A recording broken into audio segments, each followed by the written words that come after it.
Fulfilling the Hopes of a Vast Republic.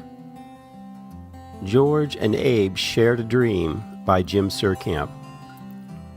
I was terrifically relieved in reading Ron Chernow's matchless Pulitzer Prize-winning biography of George Washington that he was not a boring goody-two-shoes bland deity, but an edgy, strong, volcanic, self-sacrificing to an unearthly degree, brave enough to withstand an unrelenting rain of frustrations, dug in, canny, universally trusted and admired for very hard-won reasons, and totally loaded for bear, hammer and tong, tooth and nail and spread eagle, dedicated to the cause, that of pouring the foundation for a new and vast republic, the first of its kind ever, and a gauntlet hurled at the shaking boots of every despot and monarch that had ruled and oppressed the world's people for eons. Chernow's extraordinary Lazarus-like bringing into life of the Marble Man, thanks to his gifted marshaling of 137,000 documents about George Washington, 8 times the number available for the previous single-volume biography of Washington, also illuminates the direct path between the minds and souls of George Washington and Abraham Lincoln, the two American pillars. If only George had that one special gene Abe had alone, for humor. Above all, each made himself a willed, conscious instrument in the achievement and perpetuation of a great republic that would, pray it be so, spawn many, many more. Growing up, both Robert E. Lee and Abraham Lincoln were, by their own enthusiastic admissions, slavish admirers of the Washington model of behavior and leadership. They lived and blossomed throughout their lives, not in his shadow, but in his light. Both sides in the struggle of the Civil War drew from the image of Valley Forge, but in ways unexpected.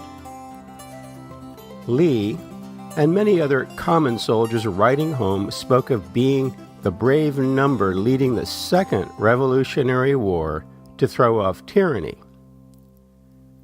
Lincoln's view of the war's purpose was more akin to Washington's in that he meant above all to preserve the great experiment of creating a vast empire-sized republic driven by the conviction that it must not be splintered down into nothing by secessions of those states in a disagreement.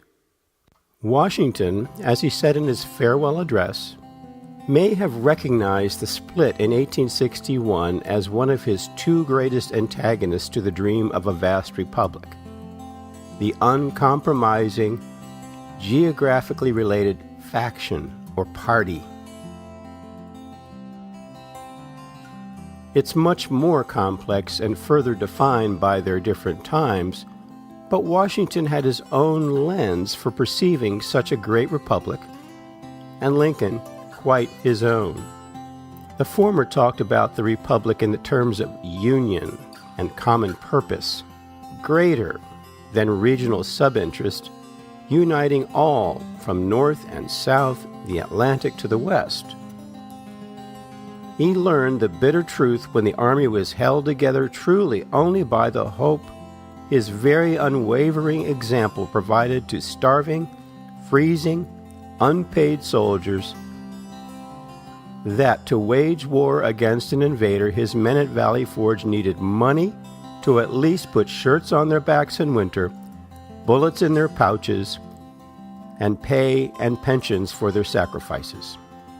To have a viable army for the common defense and maybe offense, he found he needed a source of funds that could only be provided by a strong centralized banking system. This was England's real strength: large sums of money available on short notice that could be repaid for the functioning of navies and armies. Quite differently, Lincoln may have in some degree seen through the lens of a reasoned mid-19th century railroad lawyer that he once was, envisioning a vast railroad system that was commercially unifying vast populations scattered across vast territories. Even better, be it a rail system primarily in the northern non-slave-holding region of the Republic, whereby such a railroad, in the form of the B&O Railroad in fact, could carry an immigrant or westward-bound Easterner population into Western territories. Such settlers, who would incidentally vote against the establishment of enslavement in their soon-to-be new states in the Republic. What would happen if Abe Lincoln and George Washington met? I think that each would bond quickly if they knew each had been a president and done what each did, and both aimed for the world's first large republic. I think after that trust was forged, Abe would get George chuckling with his wry humor. I can only surmise that George Washington would have been deeply, forever wounded by the fact that Lincoln saw it necessary to call out a much enlarged army to invade his beloved Virginia. Yet ultimately, Washington never blinked at doing the hard thing to preserve the principle. He didn't hesitate to have about 10 men shot by their comrades in firing squads for leading a mutiny, even though the men were starving and unpaid, and the mutiny was voluntarily rescinded. George Washington also consciously withheld any use of his men to protect Mount Vernon from burning by General Cornwallis's men who were close by, to maintain the principle of higher interests. And lastly, I think George Washington, observing the Civil War, would have recognized the regional factionalism at work. There is a limit to what we can know. Lincoln, in fact, once gave a speech in which he said he hated slavery because we could no longer claim to be the world's largest republic without being hypocrites. This is reminiscent of George Washington leaving in his will the requirement that those persons he enslaved be freed. To have not done so would have left forever the stain of hypocrisy on his vision of the world's first vast republic.